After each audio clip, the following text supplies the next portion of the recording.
अस्सलाम वालेकुम and welcome to my YouTube channel.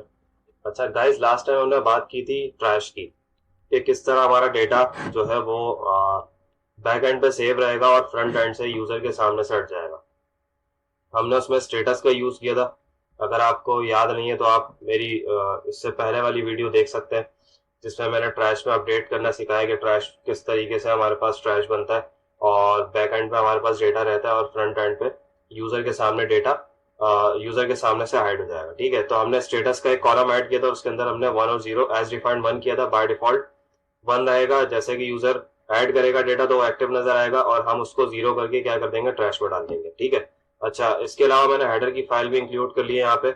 Add user करके यहाँ से यूजर ऐड करेंगे नया। जैसे कि फॉर एग्जांपल मैं यहाँ पे एक यूजर ऐड कर लेता हूँ और इस यूजर का कुछ भी पासवर्ड रख देते हैं। अली पासवर्ड रख दिया मैंने जैसे इसको रजिस्टर किया तो मेरे पास यूजर के अंदर, रजिस्टर यूजर के अंदर डेटा आ गया। ठीक है। और इसके अलावा ट्रैश में मेरे पास कितना डेटा है, तीन है। अच्छा, ट्रैश में मैंने दो बटन और बनाए हुए, डिलीट का और रीस्टोर का।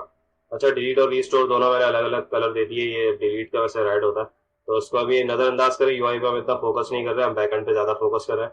अब मैं क्या करना चाहता हूँ, अब मैं चाहता हूँ कि डिलीट पे वो फंक्शनैलिटी लगाऊं कि भाई यहाँ से परमानेंट डिलीट हो जाना चाहिए डेटा।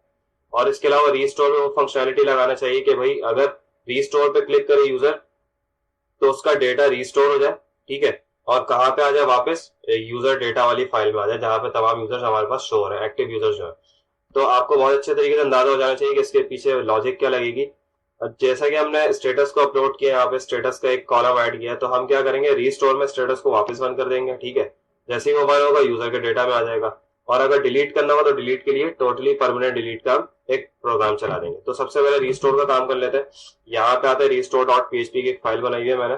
और यहाँ पे आके जो हमारा सबसे पहला काम होता है, इंक्लूड करना डेटाबेस का कनेक्शन, और इसके अलावा हेडर को इंक्लूड कर लेते हैं। तो इंक्लूड इंक्लूड लगाया मैंने, और इंक्लूड के अंदर मैंने किसको इंक्लूड किया, हेडर डॉट पीएचपी। और इसके अलावा सेकंड मेरे पास आता है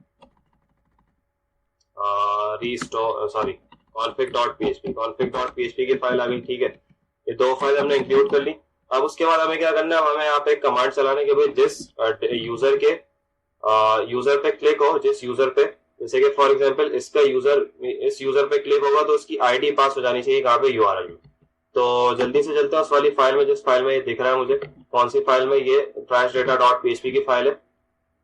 ट्रैश डेटा डॉट पीएचपी की फाइल में है। और यहाँ पे आगे हमने कहा जैसे रीस्टोर पे क्लिक होगा तो यहाँ पे आईडी पास हो जाएगी।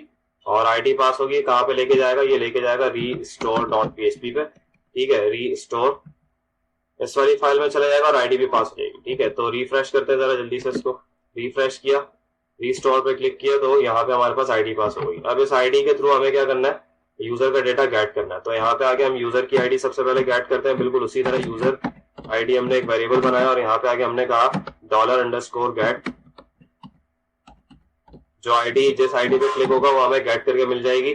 और उसके बाद हमें यहाँ पे एक प्रोग्राम चलाना है किसका, अपडेट का। तो अपडेट की क्वेरी चला लेते हैं।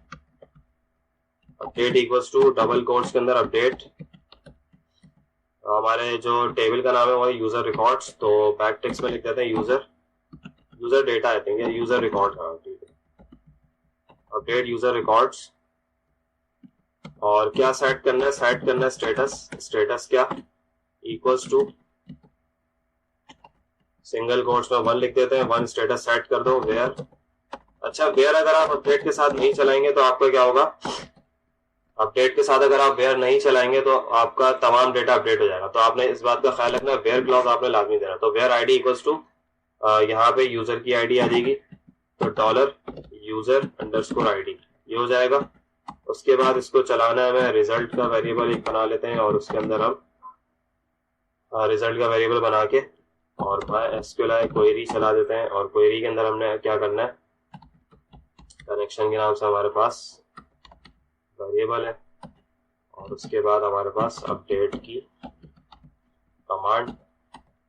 और फर्दर हमें क्या करना है, अगर अपडेट रिजल्ट हमारा चल जाता है, रिजल्ट अगर हमारा चल जाता है तो हेडर में बता दो कौन सी लोकेशन, हेडर में लोकेशन बता दें कि भाई लोकेशन आपकी हो जाएगी कौन सी वाली, यूजर डेटा डॉट पीएचपी। ठीक है। तो अब देखते हैं जरा, रिफ्रेश किया, बैक करते हैं जरा उसको, रिफ्रेश किया, रिस्टोर पे क्लिक किया, तो हमारे पास ये वाली आईडी वापस आ गई। ठीक है, दोबारा जाते हैं ट्रैश में, ट्रैश में गए, 3 वाले को रिस्टोर करना है, 3 का डेटा हमारे पास वापस आ चुका। ठीक है।